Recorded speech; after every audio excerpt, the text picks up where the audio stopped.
にちは、ネイジの猪俣です。いつもチャンネルをご視聴いただきありがとうございます。今回は、昨年もですね好評いただきましたガーゼで作る直立ちの自分服を紹介したいと思います。今回はね洋服っていうよりこれあったらいいなっていうのを紹介していきたいと思いますので、ぜひ一緒に作ってみてください。で、余ったガーゼで早速こちらのキッチンクロスを作ってみました。こちらの作り方の詳細は別の動画でも紹介していますので、よかったらそちらの方もご覧いただいて作ってみてください。それでは早速始めていきましょう。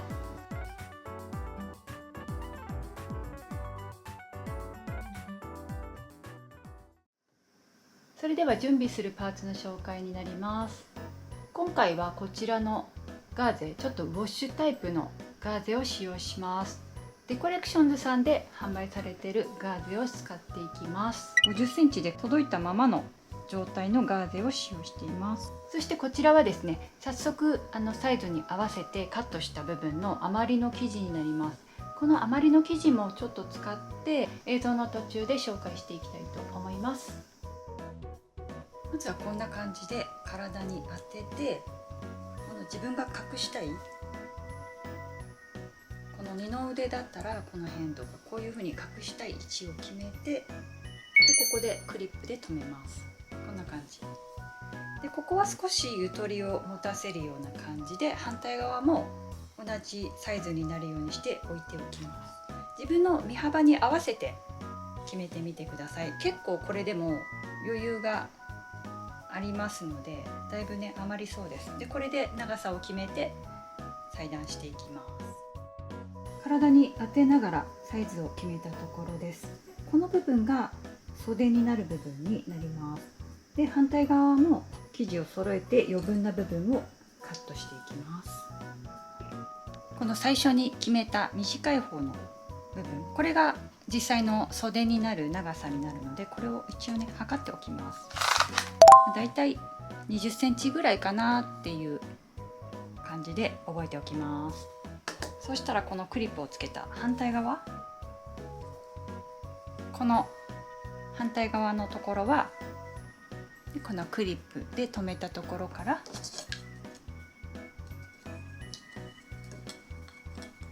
同じぐらい20センチになるところでカットしていきます。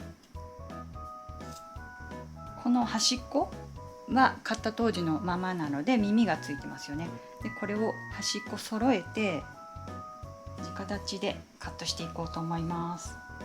ざっくりいっちゃいます。で今切り込み入れたところなので、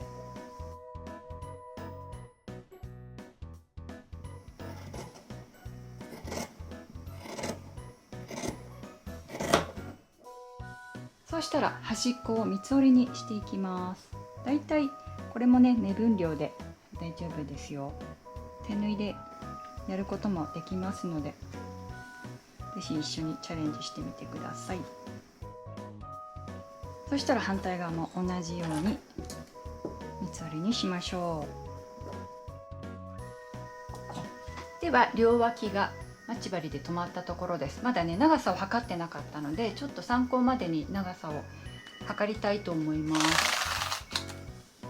だいたい110ですね。ちょうど110ぐらいになりましたね。なのでこちらサイズの目安にしていただけたらと思います。110とか100、108の幅だったらそのまま使う場合もあるかもしれないですね。今回は少しね長め、この幅があるダブル幅のものになってますので、余りがね結構ありますね。これで多分35センチぐらいあるんじゃないかなっていうふうに思います。そしたらこの両端の際のところを縫いましょう。今回は重機の職業用ミシン SL700EX を使用します。ミシンの針は11番で普通地用、縫い目の長さは 3.0 ぐらいで仕上げていきます。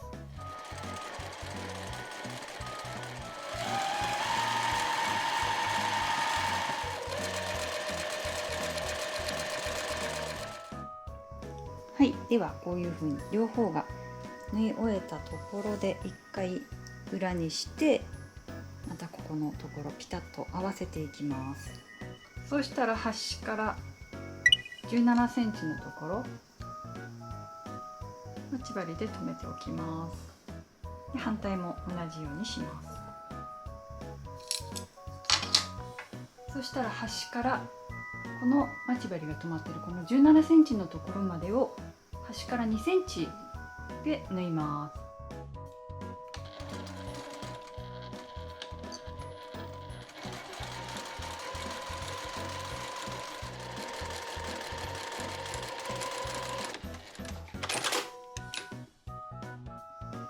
こんな感じで縫い終えたところです。そしたら一度ちょっと広げてこんな風にして縫い代を閉じていきます。でパタンと閉じたらこの1枚で待ち針を留めるようにしてください。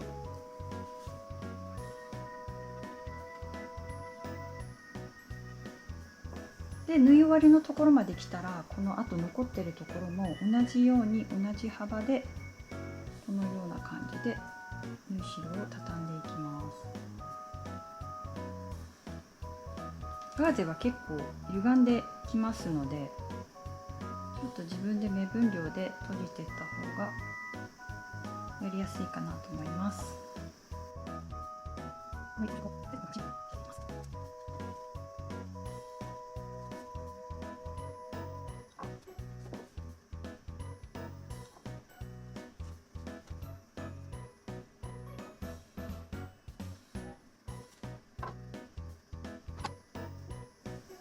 反対側も縫い代をこう開いて包むようにして同じように閉じていきましょう。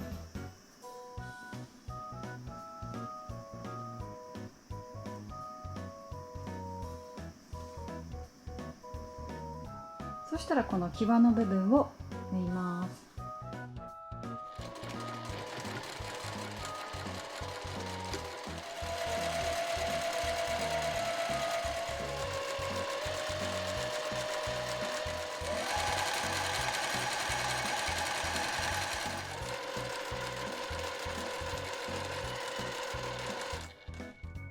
この袖の部分を残してあとこの余ってるこの広い面積のところはこういう風に縫い代を包んでまた反対側の袖のところという風な感じで仕上げてみました。はい、いかがだったでしょうか。できました。あっという間に完成です。こんな感じで長方形ですよね、出来上がると。だから畳むともうこれだけで持ち歩ける感じ。結構ね暑いと冷房が強く効いてるところとか多いと思うんですけど、袖通して50センチの長さで作ってるのでそんなに長くはないんですけれども、もしね丈を長くしたい場合はちょっとご自身で調整をしてみてください。こんな感じで袖も一体型になった、ちょっと簡単な感じの直線縫いでできるボレロにしました。こんな感じのね隠したい二の腕もしっかりとカバーしてくれてます。ノースリーブとかでお出かけされる際のねちょっと上掛けみたいにして使ってみてください。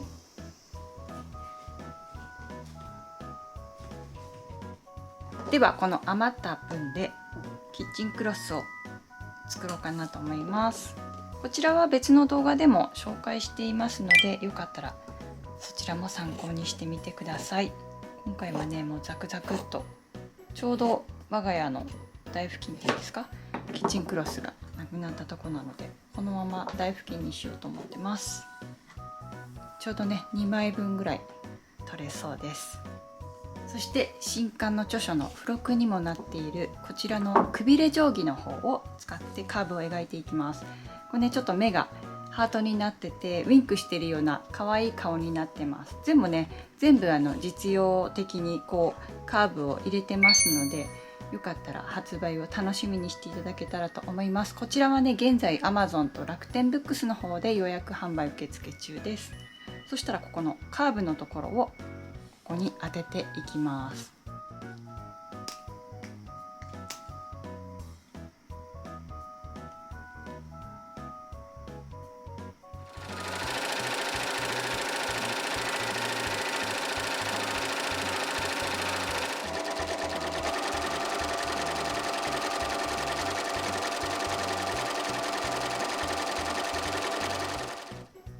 ということで余った生地とこちらの新刊の付録になっているくびれ定規ですね、こちらを活用してガーゼのキッチンクロスが2枚できたところです。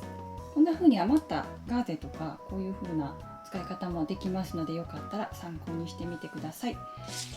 もちろんこうね、カーブの定規こういうのがなくってもお皿とかで代用できるとは思うんですが、一つねこう決まったサイズがあると、この後も作りやすくなりますので、よかったら、新刊が発売になりましたら参考に作ってみてください。新刊の発売は8月27日になります。現在はオンライン書店で予約販売中になります。概要欄の方にも記載がございますので、よかったらチェックしてみてください。最後までご視聴いただきましてありがとうございました。まだまだね、暑い日が続きますので、皆様どうぞお体に気をつけて水分十分たっぷりとってね、お過ごしください。それではまた次回の動画でお会いしましょう。バイバーイ。あと、おすすめの手芸道具なども概要欄に記載していますので、よかったら時々チェックしてみてください。